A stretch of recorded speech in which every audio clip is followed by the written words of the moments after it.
I'm Joshua Roberts of Biz News, and with me for today's market insights is Sasfin Securities' David Shapiro.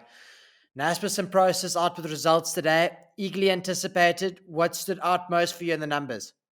I like to break down the divisions and I like to look at contributions. And eventually, that's the first place I go to is the segmental breakdown to see how much money they're making out of the acquisitions and who contributes.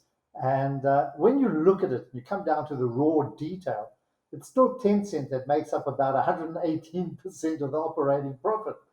So it means that all the other divisions are still taking away 18%.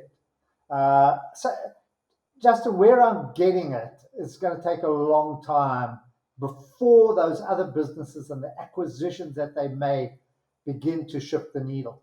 They might be in the right direction, they could be working there, but the numbers from Tencent are just so huge. It's going to take a big, big chunk. And remember, they sold 2%.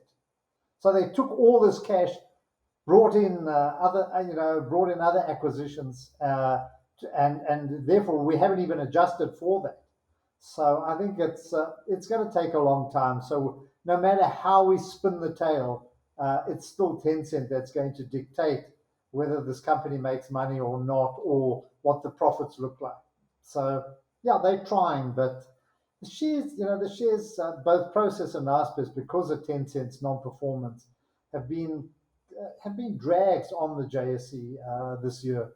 Continue to be in negative at a time where everything else seems to be performing. But that's I don't know what else you want to discuss because everything else is just is bumbling along, doing well. I think they've got some very good businesses underneath in that, but we keep asking our question, keep asking the same question: when are these going to be big enough to make a big difference? As you said, David, there's been a lot of pressure on the Naspers and Prosus share price as a result of Tencent coming under scrutiny from Chinese government regulation in the last 6 months or so. But you seem to be insinuating that Tencent's underlying performance within the stable was still very strong. It's still strong. Up 30%, whatever it is. I can't remember the exact detail. I think up 24% on revenue. I'm not quite sure in profit. So it's still a pretty good underlying performance. We can't ignore Tencent as a business. I know it's been under scrutiny, and even when I went through the Tencent results, they seem to be very restrained in the way they looked forward, very nervous of offending perhaps the Chinese authorities, but they continue to grow the business. And I still think there's quite a bit of opportunity for Tencent to grow. I prefer it to Alibaba, and I still prefer it to maybe some of the other companies, tech companies within China. But I think they're being held back by those by the regulatory crackdown, particularly on the gaming side. I think that's hurt them, and also, of course, monetizing the opportunities. They're very nervous to go out and advertise and monetize what they can do. But I think over time that will start to pick up. So I've turned more in favor of Tencent than perhaps Alibaba, but it still dictates where Naspers and Prosus will trade. What's your patience threshold like for Bob van Dijk and the rest of the management team? There's been a number of capital allocation mishaps. We think about the share buybacks and some of the acquisitions that just haven't been able to hit the ground running, as you mentioned earlier. Do you think he's the right man for the job? Well, one's got to give him a chance. I can't really criticize him from that point of view because I don't know what's out there. Do you know what I mean? We don't know what businesses are out there and what his policy is. He seems to identify where he wants to go, and we listen and we read the commentary. But when we look at the sheer numbers, I think it's going to take a long time. There's nothing there that stood up and smacked me in the face and said, "Boy, this is growing. This is really looking solid."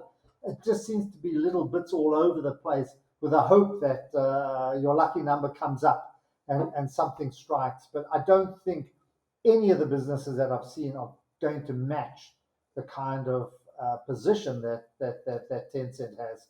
And hopefully there's some better analysts out there who can give you more detail to it. But I like, I'm a numbers man, and I've got them in front of me here. And it's like, okay, that's okay. It's picking up year by year, but it is picking up because they sold Tencent and they're putting all this money in. So they're still going to take some time before they start to make profits in all those businesses, and those businesses start to contribute real cash. At the moment, they're eating up the cash. But give him a chance. I'm not going to be convinced at this stage, but hopefully down the line something does swing in his favor, and he's able to prove his worth. Prove that okay, he was right, we were wrong. To continue on the theme of this conversation, there's been increased focus on Tencent or Naspers Stable's non-Tencent portfolio. It's growing. There's been a number of acquisition and increased stakes in other investments during the period. Revenues grew strongly, around 53%, but the operating loss widened. What's your take as a whole on the non-Tencent portfolio? Well, that's exactly that's exactly what I've been alluding to. It's a lot of money goes into these businesses, and it takes a long time before they start to contribute. But eventually they've got to contribute. You want to see the numbers coming through. Food delivery, everybody talks about it.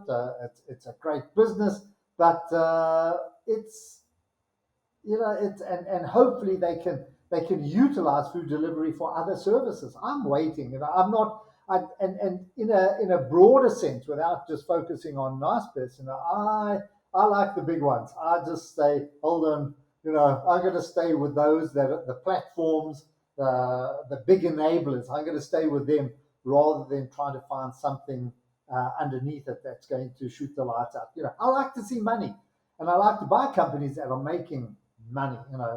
So yeah, I'm trying to think what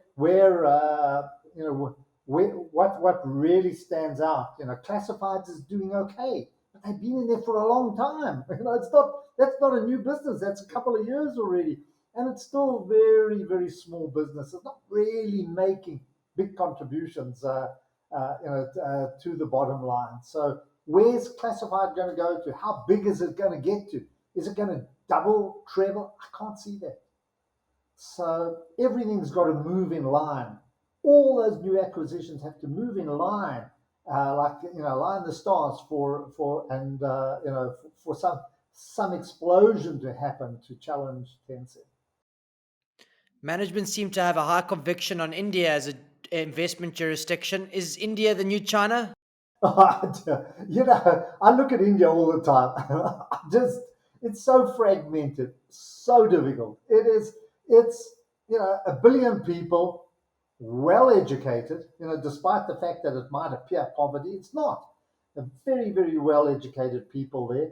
But you can't seem to get a handle on anything. There's no one company that kind of dominates. I know there are some very large businesses in India, but I can't, if you had to say to me, find one Indian investment to go into, I'd say, I don't know. Hopefully they can make it there. Hopefully they can get something there that does make a difference. I think they'll be the only business that has done that. But it's not it's not an easy territory in which to kind of gain a foothold, simply because of it's. I think historically it's been fragmented. So that's how the British were able to rule for so long, because it was so fragmented. So I'm a bit skeptical on India. I know the big economy growing nicely, but I say skeptical from an investment point of view. Very difficult to find something. Lastly, David, what's your ideal way in order to gain exposure to Tencent? Is that an investment directly in Tencent, or going the investment holding route through Naspers and Prosus, which we've seen hasn't bared any fruit over the last few years? Yeah, I go Tencent. I go direct. I look. Sometimes we're trapped here in South Africa. Sometimes the money's trapped here. We stay with our processed Naspers, and hopefully things will start to come right this year, because we had, I'm talking about China starting to stabilize and ease up a bit. Yeah, but if it came to, if I had the money, I'm not going to play the discount. I think that discount can remain, and we've seen that it's not closing at any dramatic pace. So I would still go direct Tencent.